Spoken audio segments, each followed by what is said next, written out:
Deputy CM గారు తమ్ముడు పవన్ కళ్యాణ్ గారికి నమస్కారం. నేను పాత కామెడీ యాక్టర్ పాకిజా. మీ అందరికీ, మన ఆంధ్ర ప్రజలు అందరికీ తెలుసు. నేను చాలా కష్టంలో ఉన్నాను. తినటానికి కూడా వీలు లేదు. ఒక తమిళనాడులో ఎవరు నన్ను పట్టించుకోలేదు. తమ్ముడు గారు డిప్యూటీ సీఎం గారు పవన్ కళ్యాణ్ గారికి నేను చెప్పాను. వెంటనే నాకు ఆర్థిక డబ్బులు 2 లక్షలు సహాయం చేశారు. నాకు చిన్న తమ్ముడు కాలు పట్టుకుంటాను.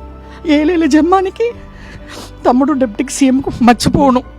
నేను అప్పుడే ఇంటర్వ్యూలో సుమన్ టీవీలో చెప్పాను, నెక్స్ట్ సీఎం తమ్ముడు గారు పవన్ కళ్యాణ్ గారు అన్నాను. తమ్ముడు గారికి చాలా పెద్ద గొప్ప మనసు. నేను తమిళనాడులో పుట్టి పెరిగి ఆల్రెడీ అన్నయ్య చిరంజీవి అన్నయ్య, నాగబాబు అన్నయ్య, మెగా పవర్ స్టార్ ఫ్యామిలీ, ఇప్పుడు వాళ్ళు ఫ్యామిలీతో నేను బతుకుతున్నాను. నేను తిన్న భోజనం, నేను కట్టుకున్న చీరలు ఆ వదిన గారు ఇచ్చారు. అన్నీ మెగా పవర్ స్టార్ ఫ్యామిలీ అని డిప్యూటీ సీఎం పవన్ కళ్యాణ్ గారు వెంటనే నేను నిన్ననే చెప్పాను. ఈవేళ పిలిచి 2 lakhs డబ్బులు ఇచ్చారు, ఆర్థిక సహాయం. మేము ఉన్నామమ్మా అన్నారు. నేను తమిళనాడులో బతుకుతామా సస్తామా అని ఉన్నప్పుడు ఇక్కడ నుంచి నాకు ఫోన్ వచ్చింది జనసేన పార్టీ ఆఫీస్లో నుంచి. అది వచ్చి ఇమ్మీడియట్గా మీరు రండి అని చెప్పి నాకు వచ్చాను.